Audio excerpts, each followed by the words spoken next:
I'm about to prepare some panels for final paint. The paint which will go on the boot here will be black, and on the grills the same. There are no shortcuts in terms of preparing something for final colour. It's just a long, laborious process of rubbing back, filling, rubbing back, filling, rubbing back and filling. If you don't get the undercoats perfectly flat, it will show through in the final coat of paint, particularly in black. Now this boot here and the grill sections have been undercoated at least 2 months ago, so it's allowed everything time to harden up, including any skim filler that I've put around the edges of the boot. It looks flat, but I'll guarantee when I start rubbing this back, and I've got a slightly green guide coat on this at the moment, when I start to rub this back it won't be flat. There'll be imperfections all over it, even though they're very hard to see with the paint as it is at this stage. So it's a long process. I intend just to work on these panels to start with and get them into final paint. So I'll just start cutting it back and then re-undercoating, refilling until I get it right.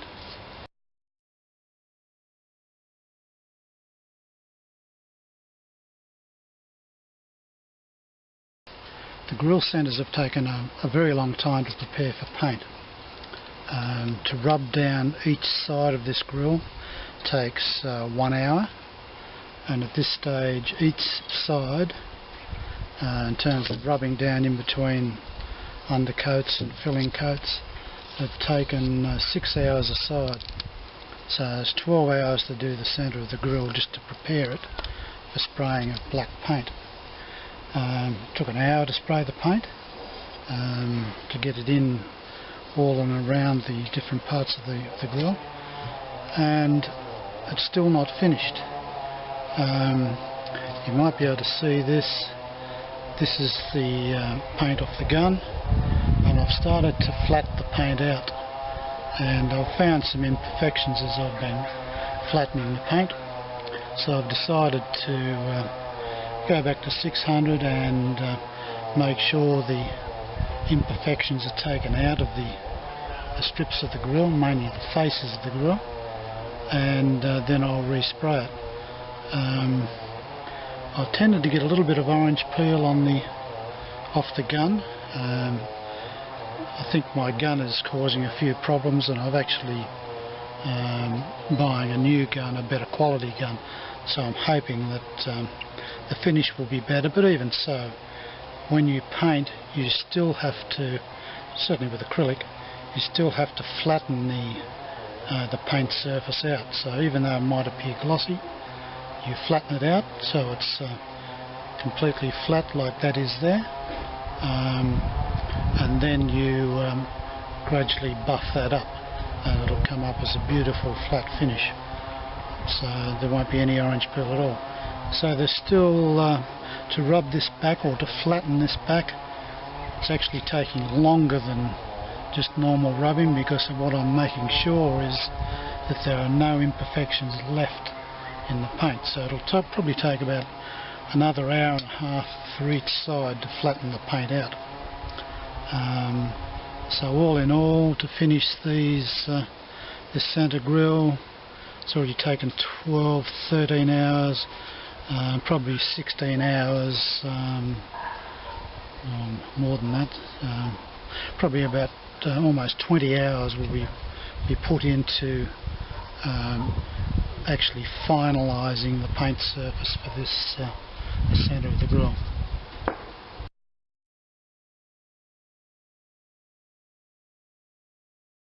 Flatting off the grill pieces worked well, and I was able to achieve a pretty good result, enough to then put another 4 coats on, 4 coats of black. The finish off the gun is quite good. I'll just have to have a very close look at whether I flat that with 2000. I think I probably will, just the face, and then polish them up, and I'll polish this by hand rather than by machine. Now, I mean, normally I polish, well, to date I've only ever buffed cars up by hand, but with the Consort I'm trying a machine polish, but certainly not on this. I wouldn't risk rubbing through on the edges of the grill here, so I'd have to be very careful how I flat and how I polish it. So it's come up nice.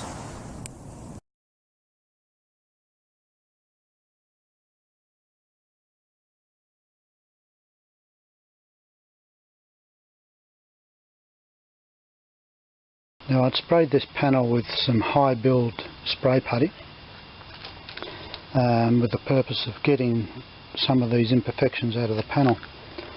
Now, after doing that, I've just been rubbing this back with 220 dry, and you can see the grey patches and the bare steel patches coming through. This is where the panel is actually not completely flat. Now, to the eye you can't see that. Even with the hand it's very hard to feel, but when I put black paint on this, it will be quite easily visible. What I'll be doing now, there's a few bits here where the spray putty didn't sand out, so that's slightly low. There's a little bit of a low patch in here, there's a low patch in there, and I think there's another low patch somewhere over in here. So what I'll do is that I'll put a bit of spray putty around these areas that are still a little bit low, and then I'll rub it off again with 220 and see how flat it is then, and then I'll go back to a primer filler with a guide coat to see how close I've got to a flat panel. So what you're looking for is bits that show through. So when I finish doing the filler on this and put the primer back on, I'll put a guide coat on, the green guide coat I used before, and when I rub that guide coat off, I should end up with a perfectly flat primer panel.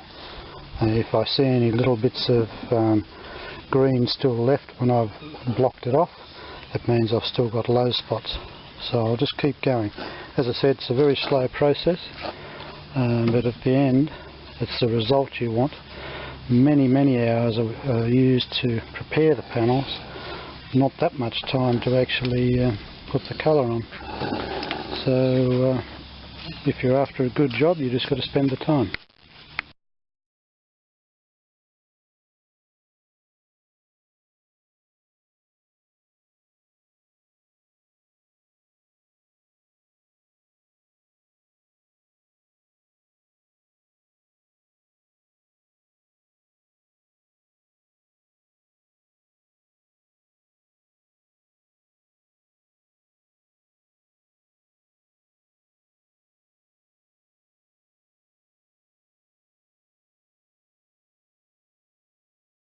Now, the trial 3 coats of black worked well. It shows that the surface preparation was okay, and also the black I chose was sufficient. I rubbed that back with 600 wet, and it produced a good flat finish. And then I've now sprayed it up with another 5 coats of black, and what I'll be doing now is rubbing and flatting that back. Now, it was a little bit warm when I sprayed, so there's not a lot, well, there's not a high gloss. Certainly there's a gloss, not a high gloss on that, but I don't require that with acrylic anyway, because I now have to flat that. So even if it was a high gloss, it gets rubbed back and flattened, so all the gloss disappears. Looking at the surface, I'll probably start with 1000 wet and then progress to 2000 wet. If that flattens everything out without imperfections, then I'll start the polishing process, and that'll be a 3-stage polishing process. So at this stage I'm ready to flat that. A bit too warm and windy today. Temperature's approaching 40 degrees, so I'll pick a cooler day, I'll flat that, and I'll show you how I go through the flatting process.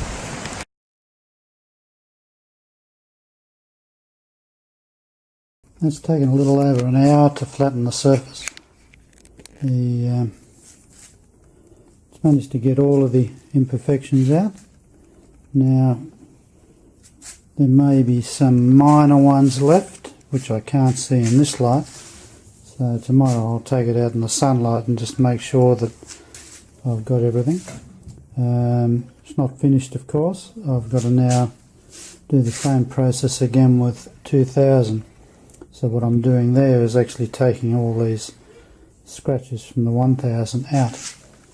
Now I say scratches, but they're very fine. If you look at that, there's almost a shine on the surface with 1000. It feels beautiful and smooth. So it's coming along quite nicely. So next, 2000. So it is flat. Now what I'm doing is actually getting the surface back to a gloss. So 2000, and then I'll start on the various cutting compounds and polishes.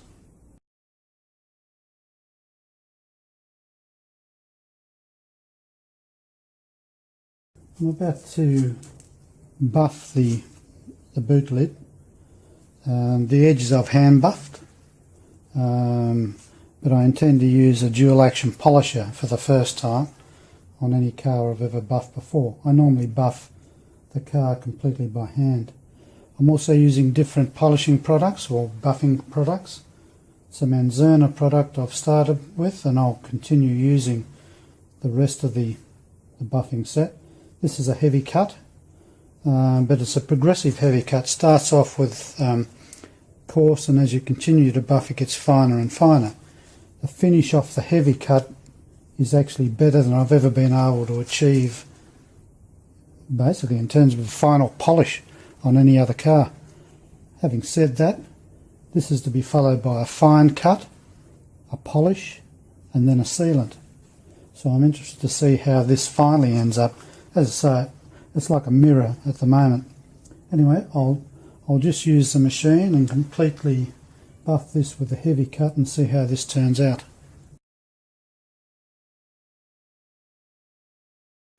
Well, here's the result of the heavy cut compound. It's a bit hard to see on the camera, but the surface is like glass, and I can probably still see a few fine scratches, very fine. I'll try and remove those on the next medium cut. As I say, that was a heavy cut. It's I could leave it like that, quite frankly. It's the best finish I've ever had on any car. As I've said probably a few times before, black is an unforgiving colour. It will show up in imperfections. At this stage, there are very few imperfections showing up in this particular panel. The dust easily collects the dust. That's the other problem with the black. You can see the light coming through the door there. It will attract it like nothing on earth. But I've got a fair way to go on this. This is only the heavy cut. 2 more polishes, then a sealant. So I'll show the finished product. I won't show intermediate steps. Whether you can tell the difference at the end, I don't know. Maybe it'll be sort of complete mirror finish. I'm not sure. I'll have to see.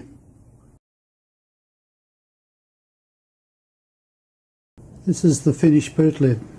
I just did the final wipe over with a polymer lock in the same product. It's actually, it says on the bottle there, it's the 4th step in the process. That's just meant to lock the gloss on the finish and stop any contamination. The finish is quite good. It's mirror-like. It's certainly not perfect, but that goes back to the preparation. There are a few imperfections in the panel. Not obvious imperfections, but they're there.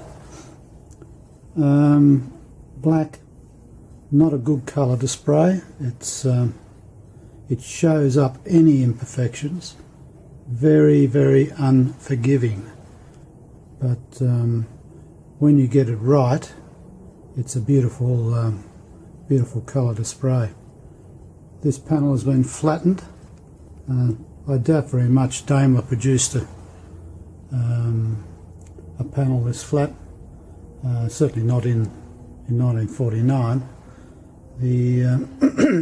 I'm more than happy with the finish. If I can get that on the rest of the vehicle, I'll be very pleased.